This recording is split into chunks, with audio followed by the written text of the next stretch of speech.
ይኸው እቺ ታሪካዊ ቀናት የእውነት መዝግቡና ያዙና ከዛ በኋላ እነ መስፈናሪያ ይሄንን ይዘው ሲመጡ ነው እንነጋገረው። በህገ መንግስቱ ላይ ብሔር ብሔረሰብ የሚል አለ እንደምታውቁት እና እሱን ብሔር ብሔረሰብ የሚለው ሰላም ጤና ይስጥልን የተወደዳችሁ ቤተሰቦች እንዴት አላችሁ? እንዴት ቆያችሁ? እንዴት ሰነበታችሁ? እንግዲህ ያሮስ ጀምሯል። በዛሬ መረጃችን በስፋት የምናቀርበው የቪዲዮ ጥንክር አይደለም፣ በጽሁፍና ከወቅ በዚህ ሰዓት በሰበር መረጃ እኛ ጋር የደረሱ አንዳንድ ጉዳዮችን በመዳሰስ ይሆናል ማለት ነው። በተለይ በሀገራዊ ምክክር ኮሚሽን ላይ አንዳንድ ውሳኔዎች ተወስነዋል። እነሱ ውሳኔዎች ምንድናቸው የሚለውንና ከታሰሩት እስረኞች ጋር በተገናኘም ያለውን ሐሳቦች እናነሳለን። እንግዲህ ማለዳ መረጃ እንዳጋራን ከሆነ በዚህ በምክክር ኮሚሽን ላይ ከተወሰኑ ውሳኔዎች ወይም ከተሰጡ ውሳኔዎች መካከል የአንቀጽ 39 ጉዳይ በስፋት ተነስቷል። በዚህም አንቀጽ 39 እንዲሰረዝ ከስምምነት የመደረሱ ነገር ተሰምቷል ማለት ነው። የብሔራዊ ምክክር ኮሚሽኑ የተደረሱ ስምምነቶችና ያልተቋጩ ነጥቦችን በመንግስት አደረጃጀትና ቅርጽ አጀንዳ ከተነሱ 53 ጉዳዮች ውስጥ በ50ው ላይ ስምምነት የተደረሰ ሲሆን 3 አከራካሪ ነጥቦች ግን ለአስማሚ ኮሚቴና ለድምፅ ውሳኔ አልፈዋል። ለድምፅ የቀረቡ 3 አከራካሪ ጉዳዮች የመንግስት አወቃቀር፣ ፕሬዝዳንቱ ከፓርላማ ተመርጦ የጠቅላይ ሚኒስትሩን ስራ ይስራ የሚለውን ይሄን በስፋት አሁን አነሳዋለሁ የተነሳ ሐሳብ ነው። በዚህም ታዲያ አሁን ስምምነት ከተደረሰባቸው ነገሮች መካከል ፌዴራሊዝም፣ ህብረ ብሔራዊ ፌዴራሊዝም እንዲቀጥል አንቀጽ 39 እስከ መገንጠል እናም ያለ ገደብ የሚሉት ድንጋጌዎች እንዲሰረዙ ተደርጓል ማለት ነው። ያልተጠቀሱ ስልጣኖች በህገ መንግስቱ ያልተጠቀሱ አዳዲስ ጉዳዮች ለክልሎች እንዲሰጡ ህገ መንግስት ተርጓሚ ፍርድ ቤት እንዲቋቋም ሆኖም ስሱ ውሳኔዎች ደግሞ በይግባኝ በፌዴሬሽን ምክር ቤት እንዲታረሙ ተስማምተዋል ማለት ነው። ሌላው ከተወሰኑ ውሳኔዎች መካከል አሁን ማለት ነው በሰበር መረጃችን እጃችን ላይ የገባ አንድ ጥንክር ነበረ ከዚህ ከፕሬዝዳንታዊ ስርዓት ጋር በተገናኘ ማለት ነው። እሱ እንደሚከተለው ነው የማቀርብላችሁ።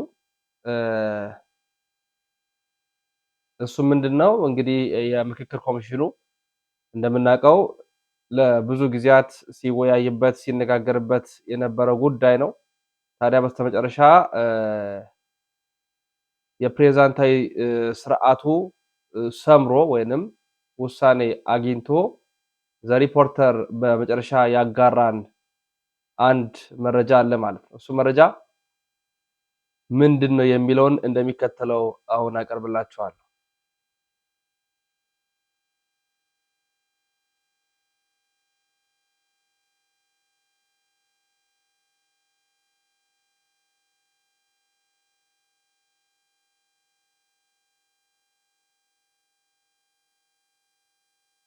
ኢትዮጵያ በፕሬዝዳንት እንድትመራ መግባባት ላይ መደረሱ ተሰምቷል።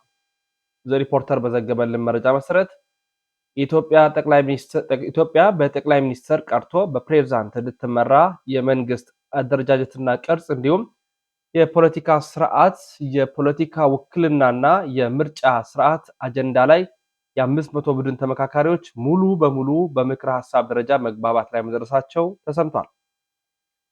በዚህ አጀንዳ ላይ ተወያይ የነበሩት ተመካካሪዎች ለሪፖርተር በሰጡት አስተያየት በቀረቡት አብዛኛዎቹ ምክረ ሐሳቦች መግባባት ላይ መደረሱን ሆኖም ያለ አግባቡና ወደ ቀጣይ የተሸጋገሩ ጉዳዮችም ጉዳዮች እንዳሉ ታውቋል። በዚህም የ500 ቡድን ተመካካሪዎች የሀገሪቱ አስተዳደር ስርዓት ፓርላሜንተሪ ሆኖ እንዲቀጥል የሀገሪቱ መሪ ፕሬዝዳንት እንዲሆን ይታያችሁ፣ ስርዓቱ ፓርላሜንተሪ መሪው ደግሞ ፕሬዝዳንት እንዲሆን አዲሱ ተመራጭ ፕሬዝዳንትም የጠቅላይ ሚኒስትሩና የፕሬዝዳንቱ ስልጣን ተግባርን ጠቅልሎ እንዲወጣ በምክር ሐሳብ ደረጃ ከመግባባት ላይ ተደርሷል። ይህም ጠቅላይ ሚኒስትር እንዲቀር የሚያደርግ መሆኑ ተነግሯል። የሀገሪቱ መሪ የስልጣን ዘመን 6 ዓመት ሆኖ ለ2 ዙር እንዲደረግ የክልል መሪዎች ከፌዴራል ጋር ተመሳሳይ እንዲሆን በምክር ሀሳብ ደረጃ ከመግባባት ላይ ደርሷል።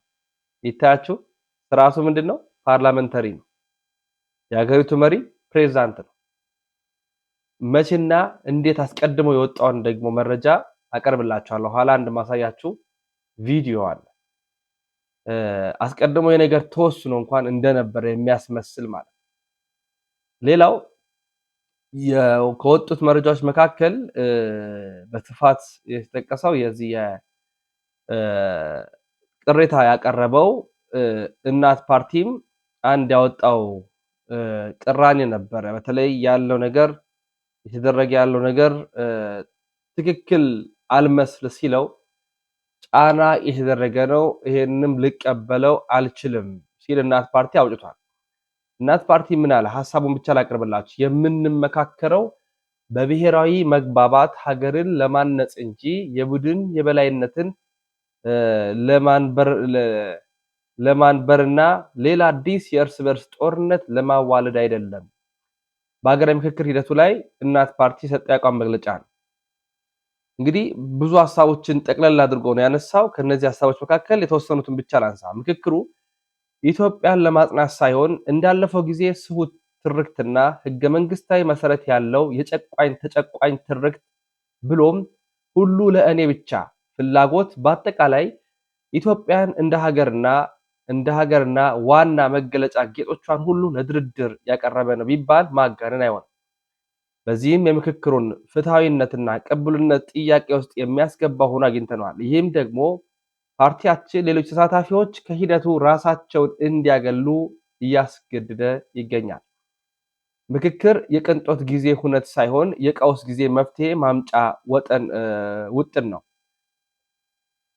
ቀዳሚው ዘርና ጎሳ ላይ የተመሰረተ ፌዴራሊዝም ሀገራችንን ሊያጠፋ ከጫፍ ደርሶ እያለ ይህን ያፈጠጠ አደጋ ሊያስቀር ወይንም ሊያለዝብ የሚችል መፍትሄ ይጠበቅ የነበረ ቢሆንም ምልክቱ እንኳን አለመታየቱ እጅግ የሚያስቆጭ ነው።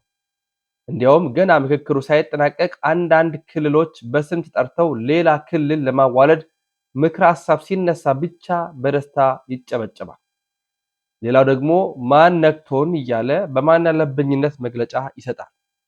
ይህ በዘርና በጎሳ ላይ የተመሰረተ ፖለቲካ ለሀገር አንድነትና ህልውና ስጋት መሆኑን አንዱ ማሳያ ነበር። በሌላ በኩል ይህ ምክክር የተካሄደ ባለበት በአሁኑ ወቅት ቢያንስ 3 ክልሎች ላይ ጦርነቶች የተካሄዱ ነው። ሌላውም መጣው እያለ ነው። የእርስ በርስ ጦርነቱ ጉዳይ ብልጽግናን ጨምሮ ሁሉንም ተዋጊ ኃይሎች ወደ ድርድር እንዲመጡ እውነተኛ ጥልቅ ውይይት፣ ደፋር ምክረ ሀሳብ ይፈለግ የነበረ ቢሆንም ሂደቱ ግን እከከኝ ልከክል ሆኖ የአንድን ወገን ጥቅምና ፍላጎት ለማስጠበቅ ቀድሞ የተወሰነውን ውሳኔ በሀገራዊ ምክክር ስም ቅቡልነት እንዲኖሩ ለማድረግ የተከወነ ነው። የታሪክና የትርክት መፋለሶች በናኙበት በዚህ ዘመን ቢያንስ እውነት አፈላላጊ ቡድኖችን አዋቅሮ ግማሽ መንገድ እንኳን ማቀራረብ ይገባ ነበር። ብዙ ሀሳቦችን ያነሳና በመሆኑም እናት ፓርቲ ከዚህ በመለስ ባሉ የምክክር አጀንዳዎችና በምክክር ስም ተላለፉ በሚሉ ስምምነቶች ላይ ፊርማውን የማያሳርፍ መሆኑን ህዝባችን እንዲያውቅ መልእክታችንን እናስተላልፋለን። አንደኛ፣ ገዢው ፓርቲ በሀገራዊ ምክክር ስም ለማሳካት ከሚፈልገው ማንኛውም ፍላጎትና ሀገርን አስይዞ ከሚደረግ የፖለቲካ ቁማር እንዲታቀብ እናሳስባለን። 2, ተመካካሪዎች ለጊዜውም ጥቅምና የፖለቲካ ውሳኔዎችን ሽፋን ከመስጠትና በታሪክ ተወቃሽ ከሚያደርጉ ድርጊቶች በመቆጠብ ለሀገርና ለህዝብ መቆምን በቀረችው አጭር ጊዜም ቢሆን በድፍረት እንዲያሳዩ በአክብሮት እንጠይቃለን። 3, ለመላ ኢትዮጵያ ህዝብ ሀገራዊ ምክክሩ የጥቂት አካላት ፍላጎት ማስፈጸሚያ ለአዲሱ ቁርሾ የሚያዘጋጅ እንዳይሆን ሂደቱን በንቃትና በትኩረት እንዲከታተልልን እናሳስባለን። ፈጣሪ ሀገራችንን ኢትዮጵያና ህዝቦቿን ይጠብቅ። ነሐሴ 6 2018 አዲስ አበባ ኢትዮጵያ እናት ፓርቲ ነው። ይህ መግለጫ እንግዲህ አስቀድሞ የተሰጠ ነው። ሌላው ዛሬ የተሰሙትን መረጃዎች ደግሞ ሳሳያችሁ ከዚህ ከፖለቲካ እስረኞች ጋር ያለውን መረጃ ነው። እንዲህ ይላል። በአማራ ክልል ለተፈጠረው ቀውስ ኃላፊነት ውሰዱና ከእስር ልልቀቃችሁ። መንግስት ከ300 በላይ የሽብር ተከሳሾች የቀረበላቸውን የውይይት ሰነድ ምን ይዟል? ከአማራ ክልል ቀውስ ጋር በተያያዘ በሽብር የተከሰሱ ከ300 በላይ ፖለቲከኞች፣ ጋዜጠኞችና ሌሎች ግለሰቦች በይቅርታ ከስር እንዲለቀቁ ሂደት መጀመሩ ቢቢሲ አማርኛ ዘግቧል። የይቅርታ ሂደቱ እንዴት ተጀመረ? እንደ ዘገባው ከ3 ዓመታትና ከዚያ በላይ በእስር ላይ የሚገኙ ተከሳሾች የይቅርታውን ጥያቄ እንዲያቀርቡ የሚጠይቀው ሰነድ የደረሳቸው በኢትዮጵያ ሰብዓዊ መብቶች ኮሚሽን ኢሰመኮ አማካኝነት ነው። የኢሰመኮ ዋና ኮሚሽን ብርሃኑ አዴሎ ከሰኔ 1 2018 ጀምሮ ለአንድ ወር ያህል በተከሳሾችና በመንግስት መካከል የማሸማገል ስራ ሲያከናውኑ ከቆዩ በኋላ ተከሳሾቹ ይቅርታ የሚጠይቁበትን የተለያዩ ቅድመ ሁኔታዎችን የያዘ ሰነድ ለግላቸው ደርሷቸዋል። ኢሰመኮ ዋና ኮሚሽነር ብርሃኑ አዴሎ ከተከሳሾች ጋር በፊትም ተገናኝተው ነበረ። በታህሳስ ወር ከኢሰመኮ ከፍተኛ ኃላፊዎች ጋር ወደ ፌዴራል ማረሚያ ቤት ኮሚሽን ቂሊንጦ የጊዜ ቀጠሮ ማረፊያ ማዕከል ሂደው ተከሳሾቹን ጎብኝተው ነበረ። በዚያም ስለ ሰብአዊ መብት አያያዝና ሌሎች ጉዳዮች ከተከሳሾች ጋር ተወያይተዋል። ከዚህ ጉብኝት ከ6 ወራት በኋላ ነው ኮሚሽኑ በድጋሚ ከተከሳሾቹ ጋር በመገናኘት የማደራደር ስራ የጀመረው። ሰነዱ ምን እንዲያምኑ ይጠይቃል? ሰነዱ ተከሳሾቹ በየክስ መዝገባቸው የቀረበባቸውን ወንጀል እንደፈጸሙ አምነው ኃላፊነት እንዲወስዱ ይጠይቃል። ሰነዱ በተለይ በአማራ ክልል የተፈጠረው ቀውስ ኃላፊነት እንዲወስዱ፣ በግጭቱ ለሞቱትና ለቆሰሉ በሺዎች ለሚቆጠሩ ሰዎችም ኃላፊነት እንዲወስዱ እንዲያምኑ፣ በቢሊዮኖች የሚገመተው የንብረት ውድመት እንደፈጸሙ እንዲያምኑ፣ በየክስ መዝገባቸው የተጠቀሱት የሽብር ወንጀሎችን እንደፈጸሙ እንዲቀበሉ፣ ወደፊት በተመሳሳይ ድርጊት እንደማይሳተፉ ቃል እንዲገቡ፣ ቃላቸውን ካፈረሱ መንግስት አስፈላጊውን ሕጋዊ እርምጃ እንደሚወስድባቸው እንደሚስማሙ እንዲገልጹ ይጠይቃል። ከፖለቲካዊ አቋማቸው ጋር የተያዙ ምን ጉዳዮች ተካተዋል? ሰነዱ ላይ አንፈርምም ካሉ ተከሳሾች በተገኘው ምላሽ ከወንጀል ክሶች በተጨማሪም ከፖለቲካዊ አቋማቸው ጋርም የተያያዙ ጉዳዮች በሰነዱ ላይ ሰፍረዋል። በተለይ አንደኛ፣ ሀገሪቱ በአማራ ትውፊቶችና እሳቢ መመራት አለባት የሚል አቋም ማራመዳቸውን ወንጀል መሆኑን እንዲያምኑ፣ ሁለት፣ ያለአግባብ የተወሰዱ የአማራ ርስቶች መመለስ አለባቸው የሚል አቋም መያዛቸውን ወንጀል መሆኑን እንዲቀበሉ፣ ሶስት፣ በአማራ ክልል የሚንቀሳቀሱ ጽንፈኛ ኃይሎች ተብሎ የተጠቀሱትን ታጣቂዎች እንዲያወግዙ ቅድመ ሁኔታ ተቀምጧል። ስንቶች ፈረሙ? ስንቶችስ አልፈረሙ? በተለያዩ ማረሚያ ቤቶች የሚገኙ ከ300 በላይ ተከሳሾች ሰነዱን እንዲፈርሙ ቀርቦላቸዋል። አብዛኛዎቹ ፈርመዋል። ነገር ግን 30 የሚያህሉ ተከሳሾች ቅድመ ሁኔታዎችን በመቃወም አልፈረሙም። ከቅርብ ቤተሰቦች በተገኘ መረጃ አንፈርምም ያሉት 30 ተከሳሾች የሚከተሉት ናቸው። አቶ ዮሐንስ ባየዋለው፣ ዶክተር ወንደሰን አሰፋ፣ ዶክተር ሲሳይ አውግቸው፣ ዶክተር መሰረት ቀለመወርቅ፣ ዶክተር ቴዎድሮስ ኃይለማርያም፣ ጋዜጠኛ ጎበዜ ሲሳይ፣ ጋዜጠኛ ዳዊት በጋሻው፣ ጋዜጠኛ አባይ ዘውዱ፣ ጋዜጠኛ መስከረም አመራ፣ ጋዜጠኛ ገነት አስማማው፣ አቶ አለልኝ ምህረቱ፣ አቶ መንበር አለሙ፣ አቶ ማይክ መላክ፣ አቶ እስክንድር ሽፈራው፣ አቶ ደሳለኝ እጅጉ፣ አቶ አሳምነው ታደሰ፣ አቶ መለስ ሸቸሩ፣ አቶ ሱባለው በለጠ፣ ዶክተር ዘሪሁን ባህሩ፣ ኢንጂነር ፍርዱ ተፈራ፣ ወይዘሪት ሀሊማ መሐመድ፣ ወይዘሪት ህይወት አላምረው፣ አቶ ጫኔ ዘገየ፣ አቶ ሲሳይ መልካሙ፣ አቶ ማሮ ስለሺ፣ አቶ ታደሰ ወልድነው፣ አቶ ያሬድ ግርማ፣ አቶ ሰለሞን ተፈራ፣ አቶ ሙሉቀን ተስፋ፣ አቶ በላይነ ሲሳይ። እነዚህ 30 ተከሳሾች በፍርድ ቤት የተከሰሱበትን ወንጀል እየተከራከሩ እያለ ወንጀለኛ ነን ብለው መፈረም እንደማይችሉ ገልጸዋል። ወንጀለኛ ነን ብለን አንፈርምም፣ ይህ በሕግም በሞራልም በፖለቲካም ተቀባይነት የለው የሚል አቋም ይዟል። የአማራ ሕዝብ ጥያቄዎችም ሕጋዊ ናቸው ብለን እናምናለን ሲሉም አክለዋል። 30ዎቹ ተከሳሾች ምን ይፈልጋሉ? እነዚህ ተከሳሾች 3 ዓመት በላይ ያለ ፍርድ በእስር መቆየታቸውን በመጥቀስ ጉዳዩ በምህረት እንዲፈታ ይፈልጋሉ። ቤተሰባቸው ለተለያዩ ችግር መጋለጣቸውን የገለጹት ተከሳሾች መንግስት ክሱን አቋርጦ በፖለቲካዊ መንገድ በምህረት ይፍታ የሚል አቋም አላቸው። የህግ ጥያቄውስ? ለቢቢሲ ቃላቸውን የሰጡት የህግ ባለሙያው አቶ ኤርሚያስ ጥላሁን በኢትዮጵያ የይቅርታ ሂደት ላይ የመጨረሻ የፍርድ ውሳኔ መኖሩን እንደሚያስፈልግ ገልጸዋል። በወንጀል ህጉ አንቀጽ 229 እና በይቅርታ አዋጅ 840/2006 አንቀጽ 15 መሰረት የይቅርታ ጥያቄ በወንጀል ጥፋተኛ ተብለው የመጨረሻ ቅጣት በተወሰነበት ሰው ላይ እንዲቀርብ አቶ ኤርሚያስ አብራርተዋል። እንግዲህ ዋናው ሐሳብ ይሄ ነው። በስተመጨረሻ ግን የተወሰኑ ውሳኔዎች እንዳሉ ሆነው የተሰሙ መረጃዎችም እንዳሉ ሆነው አስቀድሞ በዚህ በሀገራዊ ምክክር ኮሚሽን ላይ ምን ሊወሰን ይችላል፣ ምንስ ተወስኗል የሚሉትን አንድ የቪዲዮ መረጃ አቀርብላችኋለሁ። ላይክ አድርጉ፣ ሼር አድርጋችሁ ስለምትከታተሉን እጅግ አድርገን እናመሰግናለን። እቺ ታሪካዊ ቀን ናት። የእውነት መዝግቡና ያዙና ከዛ በኋላ እነ መስፈናሪያ ይሄንን ይዘው ሲመጡ ነው እንነጋገረው።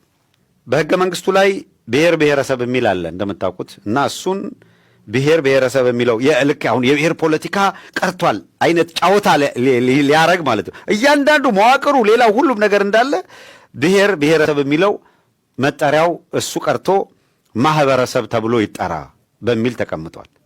አብይ አህመድ አውት ኦፊስ ፖኬት ከዚህ በኋላ ማህበረሰብ እያላችሁ ነው መጠሩት ብሎ ለመስፈናሪያ እንዲሰጣቸው አዟል ነው እያልን ያለ ነው። ሌላው አዲስ አበባና ልዩ ጥቅምን በተመለከተ ነው። ልዩ ጥቅም የሚለው ከህገ መንግስቱ ላይ እንዲሻሻል ተባለ። አሁን እንደዚህ አረ ይሄን ተውት እንዴ ትምህርት ወሰዱ እንዴ ምናምን ልትሉ ነው። ጨፌ ምን እንደመከሩ እንንገራቸው። አሁን ምክንያቱ አዲስ አበባ ልዩ ጥቅም የለም፣ አዲስ አበባ የኛ ናት። የማኑና ነው እኛ ከአዲስ አበባ ልዩ ጥቅም የምንጠይቀው? ለአዲስ አበባ ባለቤቷ እኛው ነን። ፓራዶክስ አለው አይደለም? አንድ ጊዜ ልደቱ በአንድ መድረክ ሲከራከርበት አውቄያለሁ፣ ሰምቻለሁ። አዲስ አበባ የኛ ናት ማለት ምንድን ነው? የኛ ናት ማለት የእናንተ ከሆነ ለምን አላስተዳደራችሁትም እናንተ? አይ የፌዴራል ስቴት ስለሆነችና የፌዴራል ስቴት ከሆነች በቃ የፌዴራል ስቴት ናታ፣ የእናንተ አይደለችም። የእኛ ናት ካልክ እናንተ ስታስተዳድሩ ማየት ነው። ከአዲስ አበባ ልዩ ጥቅም እንጠይቃለን የምትሉት እኮ የእናንተ ስላልሆነ ነው። ከኛ ውሃ ትወስዳለችና ልዩ ጥቅም ይሰጠን እያላችሁ እየጠየቃችሁ፣ በሌላ በኩል ደግሞ አዲስ አበባ የእኛ ናት የሚል ጨዋታ ምንድን ነው? እውነትም ፓራዶክስ ነው አይደለም? ኮንትሮቨርሻል ማለት ምንም የሚያምታታ ነገር ነው። የኛ ነው ካልክ በኋላ ከኛ ውሃ ስለሚወስዱ ለኛ የልዩ ክፍያ ይክፈል እንዴት ትላላችሁ ነው። አሁን መጡና እዛች ላይ ካፒታላይዝ አድርገው በቃ አዲስ አበባ እንደውም የኛ ነው፣ ከአዲስ አበባ ልዩ ጥቅም ይገባናል የምንለው ነገር የለንም። እህሳ አዲስ አበባ ከገፈርሳ ውሃ ለአዲስ አበባ ሂዶ ከሆነ አዲስ አበባ ልዩ ጥቅም ትስጠን አይደለም የምንለው። ልክ እንደዛ ከአዲስ አበባ የፈለግነውን እኛም እንወስዳለን። ተመጋግበዋል ማለት ነው አሉ። አከተመ። አሁን መስፈናሪያ ልዩ ጥቅም የምትለውን አውጥቼልሃለሁ ከህገ መንግስት ብሎ አዲስ አበባን መመጋገብ ምናምን የሆነ ነገር ምናምን ብለው በቃ የኛው ናት እኛው ነው የምንወስንባት ወደሚለው ነው እየሄዱ ያሉት። ሌላው አብይ አህመድ ይሄ ፕሬዚደንት ወደ ፕሬዚደንሻልና ፓርላመንታሪን በተመለከተ ደጋግሞ ሲለው ነበር አይደለ? ፕሬዚደንትነት ፓርላመንታሪ ቀርና ኢትዮጵያ በቀጥታ የሚመረጥ ፕሬዚደንት እንዲኖራት ነው የሚል መስፍናሪያ ይህንን ልታስፈጽም ነው። ሰምተናል፣ እየነገርን ነው። ምን አደረገ? እንደው እኮ እነ ሁሉ አይቅርብሽ። በጣም እኮ ነው የሚገርመው። ፕሬዚደንት መሆን ፈልጓል፣ ወደ ፕሬዚደንሻል ለመሄድ። ከዛ ደግሞ የፕሬዚደንት ምርጫ ካልክ መቼም ፓርቲ ብቻ አይደለም፣ በግል ማንም ሊወዳደር ይችላል። እንዳውም አንድ ሰው አስደንግጦታል። አይ ቲንክ ሞገስ፣ የቀድሞ ባልደረባ ሞገስ ዘውዱ አነጻጽሮ አንድ ጊዜ ጽፏል።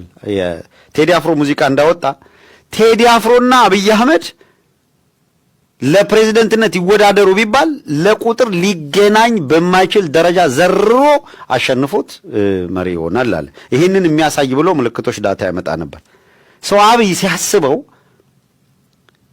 አሁን ይሄ በምርጫ ጭበርብር ያለው ምናምን እንደሚለው የፕሬዚደንሻል ምርጫ ላይ ሞብ ስለሚኖር ህዝብ በብዛት ስለሚኖር ይሄ እንደዚህኛው ተስፋ ቆርጦ ምናምን አይደለም፣ ኢንዲቪጁዋል ነው፣ ግለሰብ ነው የሚመርጡት። ሲያስበው ፈራ። ገፍቶ እስካሁን ሰዓት ድረስ ፕሬዚደንሻል ይሆን ነበር ሲል የነበረው አረጋለሁ ሲል፣ አሁን ምን አደረገ? መሪው በፕሬዚደንት ይሆናል አለ። ጠቅላይ ሚኒስትር የሚለው ይቀርና ግን ደግሞ ስርዓቱ ፓርላመንታሪ ይሆናል አለ። እንዴ ፓርላመንታሪ ከሆነ ፕሬዚደንት አለ ከተባለ ፕሬዚደንቱ ፓርላማ እስካለ ድረስ ፕሬዚደንቱ በአደባባይ ተወዳድሮ አይመረጥም። አይ የሚሰየመው ፕሬዚደንት ይሆናል፣ ፓርላማውም እንዳለ ይሆናል። ፕሬዚደንቱ የሚመረጠው በፓርላማ ነው። አሁን አሜሪካ ውስጥ ኮንግረስ አለ አይደል? ፕሬዚደንት ትራምፕ እና ሌሎቹ ተወዳድረው ህዝብ መሪውን መረጠ ሳይሆን ፓርላማው ይመረጣል። ልክ እንደ አሁን እንዳለው ማለት ነው። ምንድነው ዓላማው? ፕሬዚደንቱ ርዕሰ ብሔር ነው እንደምታውቁት አይደለ? በዚያ በኢትዮጵያ ሀገር ርዕሰ ብሔር ይባላል። የኛ ሀገር ፕሬዚደንት አምባሳደር ሲመጣ ከመቀበልና ሽንት ቤትና መንገድ ከመመረቅ የተለየ ፋይዳ የላቸውም። የፕሬዚደንት ስልጣን እና አንብቦ የተባሉትን ጽሑፍ ማንበብ ነው። አሁን ሂዶ ታዬ ላይ አይደለ ይወደቅ ነው። ታዬን ወደ ትልልቅ ዓለም አቀፍ መድረኮች ምናምን መውሰድ በማደጎ ወስደው አንመልስም ሊሉ ይችላሉ። እዛ ሱቅ ስትል አለዛ አቅፈው እያስገሱ ያስነብቧታል። እቺ ኩርማን ሰውዬ በጣም እየተጫወተች ነው በሀገራችን። በጣም የሚከፋ ካለ በደንብ ይክፋ። ይኸውልህ እኛ ላይ ሞት ያነበበብልን ሰውዬ እኔ ይህንን ስላልኩት ከከፋ እሱ ሲተኩስ ጥይት እየተኮሰ ሰው የሚያስገድል ነው። አብይ ጩልሌዋ ምንድን ነው እዚህ ጋር የፈለገችው? የጠቅላይ ሚኒስትርነት ስልጣን ቀርቶ ፕሬዚደንት እንዲሆን እሱ የትም ሀገር ሲሄድ በፕሮቶኮል ቅድሚያ የሚሰጠው እንዲሆን ነው። እቺ ናት የፕሮቶኮል ተርፍ አላት። እውነት ይህንን መረጃ ቀደም ብሎ ያቀረብከውን ዳንኤል ክብረት አውጥቶ ካልሰጠ በስተቀረ እስቲ ስለዚህ አንድ ነገር በለን። ወይም በመረጃው ላይ በጣም እርግጠኛ ስለሆንኩኝ ነው እንደዛ ያልኩት። የፈለገውን ጊዜ ፍጭ እውነቱን ታዩታላችሁ። መስፍን አርአያ እንድታስፈጽም የተሰጠ ይሄ ነው። እሱ ነው የሚያስደርግጥ።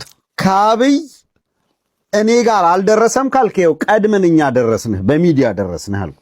ይሄንን ነው እንድታስፈጽም የመጣኸው።